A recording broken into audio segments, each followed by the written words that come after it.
ನಮಸ್ತೆ Karnataka, welcome back to mask man Kannada channel.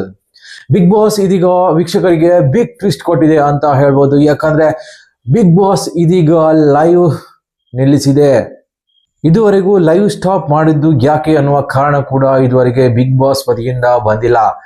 ಆದ್ರೆ ಇದೀಗ ಲೈವ್ ಸ್ಟ್ರೀಮ್ ಅನ್ನು ಕಂಪ್ಲೀಟ್ ಆಗಿ ಸ್ಟಾಪ್ ಮಾಡಿದೆ ಅಂತ ಅಪ್ಡೇಟ್ ಬರ್ತಾ ಇದೆ.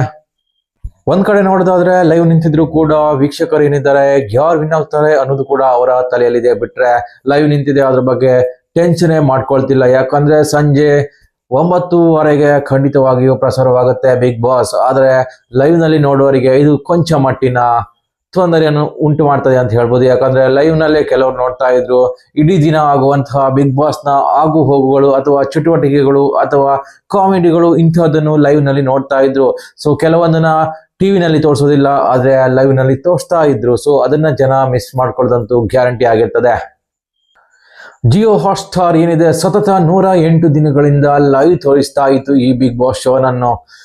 ಕೆಲವರು ತುಂಬಾನೇ ಮಿಸ್ ಮಾಡ್ಕೊಳ್ತಾರೆ. ಯಾಕಂತ ಹೇಳಿದ್ರೆ ಸತತವಾಗಿ ದಿನದ 24 ಗಂಟೆ ಬಿಗ್ ಬಾಸ್ ನಲ್ಲಿ ಏನೆಲ್ಲ ಆಗ್ತದೆ ಅಂತ ಕೆಲವರಿಗೆ ಕ್ಯೂರಿಯಾಸಿಟಿ ಅಂತೂ ಇದ್ದೇ ಇರ್ತದೆ. ಅಂತಹ ಅಭಿಮಾನಿಗಳು ಇವಾಗ ಲೈವ್ ಅನ್ನು ಮಿಸ್ ಮಾಡ್ಕೊಳ್ತಾರೆ. ಮನೆಯಲ್ಲಿ ನಡೆಯುವಂತಹ ಕಾಮಿಡಿ ಆಗಿರ್ಬೋದು, ಹಾಗೇನೆ ಜಗಳವಾಗಿರ್ಬೋದು, ಅಥವಾ ಮಾತುಕತೆ ಆಗಿರ್ಬೋದು, ಅಥವಾ ಇನ್ಯಾವುದೋ ಇತರ ಚಟುವಟಿಕೆಗಳಾಗಿರ್ಬೋದು, ಇದೆಲ್ಲವನ್ನು ಕೂಡ ಕೆಲವೊಂದು ಪ್ರೇಕ್ಷಕರು ಮಿಸ್ ಮಾಡ್ಕೊಳ್ಳೋದಂತೂ ಗ್ಯಾರಂಟಿ ಆಗಿರ್ತದೆ. ಯಾಕಂತ ಹೇಳಿದ್ರೆ ಟಿವಿನಲ್ಲಿ 9:00 ಏನ್ ಬರ್ತದೋ ಅದು ಕೆಲವೊಂದು ಚಟುವಟಿಕೆ ಅಥವಾ ಕೆಲವೊಂದು ಫೈಟ್ ಗಳನ್ನು ಕಟ್ ಮಾಡಿ ನಂತರ ಪ್ರೇಕ್ಷಕರಿಗೆ ತೋರಿಸ್ತಾರೆ. ಆದ್ರೆ ಲೈವ್ ನಲ್ಲಿ ಅದೆಲ್ಲವೂ ಒಂದೇ ರೀತಿಯಲ್ಲಿ ತೋರಿಸ್ತದೆ, ಅನ್ಕಟ್ ಆಗಿರ್ತದೆ. ಇದನ್ನು ಕೆಲವು ಪ್ರೇಕ್ಷಕರು ಇಷ್ಟಪಡ್ತಾ ಇದ್ರು ಲೈವ್ ನಲ್ಲಿ ನೋಡೋದಕ್ಕೆ.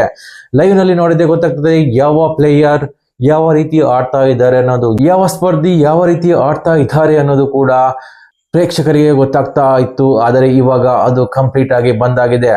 ಇದು ಯಾವ ರೀಸನ್ಗೆ ಅಂತಾನು ಕೂಡ ಇನ್ನು ಗೊತ್ತಾಗ್ತಿಲ್ಲ. ಕೆಲವೊಂದು ಪ್ರೇಕ್ಷಕರು ಇದರ ಬಗ್ಗೆ ಅನುಮಾನ ವ್ಯಕ್ತಪಡಿಸಿದ್ದಾರೆ. ಯಾಕಂತ ಹೇಳಿದ್ರೆ ಕೆಲವು ಪ್ರೇಕ್ಷಕರ ಆಟಗಳು ಇನ್ನು ಮುಂದೆ ತಮಗೆ ಗೊತ್ತಾಗುವುದಿಲ್ಲ, ಬದಲಾಗಿ ಬಿಗ್ ಬಾಸ್ ವತಿಯಿಂದ ತೋರಿಸಿದಂತಹ ವಿಡಿಯೋಗಳನ್ನು ನಾವು ನೋಡ್ಬೇಕಾಗ್ತದೆ. ಇದರಿಂದ ಅನ್ಯಾಯವಾಗ್ತದೆ ಅಂತ ಕೆಲವರು ಹೇಳಿದ್ರೆ, ಇನ್ನು ಕೆಲವರು ಇದು ಬಿಗ್ ಬಾಸ್ ಸ್ಟ್ರಾಟಜಿಕಲ್ ಮೂವ್ ಆಗಿರ್ತದೆ ಅಂತ ಹೇಳ್ತಾ ಇದ್ದಾರೆ. ಇದರಿಂದ ಪ್ಲೇಯರ್ಗಳು ನಡೆಸುವಂತಹ ಕೊನೆಯ ದಿನಗಳಂತಹ ರಹಸ್ಯಮಯ ಟಾಸ್ಕ್ ಅಥವಾ ಇನ್ನಿತರ ಮಾತುಕತೆಗಳನ್ನು ಜನರಿಗೆ ತೋರಿಸುವುದಿಲ್ಲ. ಒಟ್ನಲ್ಲಿ ಹೇಳುವುದಾದ್ರೆ ಬಿಗ್ ಬಾಸ್ ನೋಡಕ್ಕೆ ಜನ ಬರೋದಕ್ಕಿಂತ ಕಿಚ್ಚ ಸುದೀಪ್ ಅವರ ವೀಕೆಂಡ್ ನೋಡಕ್ಕೆ ಜನ ಜಾಸ್ತಿ ಇದ್ರು ಅಂತ ಹೇಳ್ಬೋದು. ಒಂದ್ ಲೆಕ್ಕದಲ್ಲಿ ಕಿಚ್ಚ ಸುದೀಪೇ ಬಿಗ್ ಬಾಸ್ ಅಂತ ಹೇಳ್ಬೋದು. ಅಷ್ಟರ ಮಟ್ಟಿಗೆ ಫೇಮಸ್ ಆಗಿರುವಂತಹ ಈ ಶೋ ಇದೀಗ ನಂಬರ್ 1 ಸ್ಥಾನದಲ್ಲಿದೆ. ಹಾಗೇನೆ ಇವರ ಚಾನಲ್ ಕೂಡ ನಂಬರ್ 1 ಸ್ಥಾನಕ್ಕೆ ಬಂದಿತ್ತು. ಇವಾಗ ಬಿಗ್ ಬಾಸ್ ಮುಗಿಯುವ ಹಂತದಲ್ಲಿದೆ. ಈ ಶನಿವಾರದಂದು ಫೈನಲ್ ನಡೆಯಲಿಕ್ಕಿದೆ. ಯಾರು ವಿನ್ ಆಗ್ತಾರೆ, ನಿಮ್ಮ ಮೆಚ್ಚಿನ ಸ್ಪರ್ಧಿ ವಿನ್ ಆಗ್ತಾರ ಅಥವಾ ಇನ್ಯಾರು ವಿನ್ ಆಗ್ತಾರಂತ ನೀವು ಕಾದು ನೋಡಬೇಕಾಗಿದೆ. ಈ ಬಾರಿಯ ಬಿಗ್ ಬಾಸ್ ನಲ್ಲಿ ಗಿಲ್ಲಿ ನಟ ತುಂಬಾನೇ ಫೇಮಸ್ ಹೊಂದಿದ್ದಾರೆ. ಅನೇಕರ ಪ್ರಕಾರ ಹೇಳೋದಾದ್ರೆ ಅನೇಕರು ಹೇಳ್ತಾ ಇದ್ದಾರೆ ಏನಂತ ಹೇಳಿದ್ರೆ ಈ ಬಾರಿ ಗಿಲ್ಲಿ ನಟನೇ ವಿನ್ ಅಂತ. ಗಿಲ್ಲಿ ನಟನ ಅಭಿಮಾನಿಗಳು ಯಾರ್ಯಾರಿದ್ದಾರೆ ಖಂಡಿತವಾಗಿ ಅವರಿಗೆ ವೋಟ್ ಮಾಡಿರ್ತೀರಾ ಅಂತ ಅನ್ಕೊಳ್ತೀವಿ. ಈ ಬಾರಿ ಗಿಲ್ಲಿ ನಟನ ಕ್ರೇಜ್ ತುಂಬಾನೇ ಇದೆ. ಈ ಬಾರಿ ಗಿಲ್ಲಿ ನಟ ಖಂಡಿತವಾಗಿಯೂ ವಿನ್ ಆಗುವ ಚಾನ್ಸಸ್ ತುಂಬಾನೇ ಇದೆ. ಒಂದ್ ಲೆಕ್ಕದಲ್ಲಿ ಹೇಳೋದಾದ್ರೆ ಗಿಲ್ಲಿ ನಟನಿಗೆ ಸಿಗುವ ಓಟ್ಗೂ ಬಾಕಿ ಇರುವ ಸ್ಪರ್ಧಿಗಳಿಗೆ ಸಿಗುವ ಓಟ್ಗೂ ಅಜಗಜಾಂತರ ವ್ಯತ್ಯಾಸವಿದೆ ಅಂತ ಹೇಳಲಾಗ್ತಾ ಇದೆ.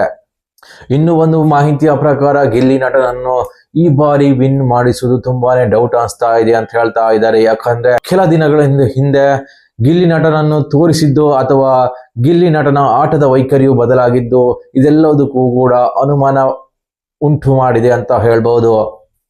ಏನೇ ಆದ್ರೂ ಕೆಲವೊಬ್ಬರ ಅಭಿಪ್ರಾಯವೇ ಗಿಲ್ಲಿ ನಟನೇ ಈ ಬಾರಿಯ ಚಾಂಪಿಯನ್ ಅಂತ ಹೇಳಲಾಗ್ತಾ ಇದೆ.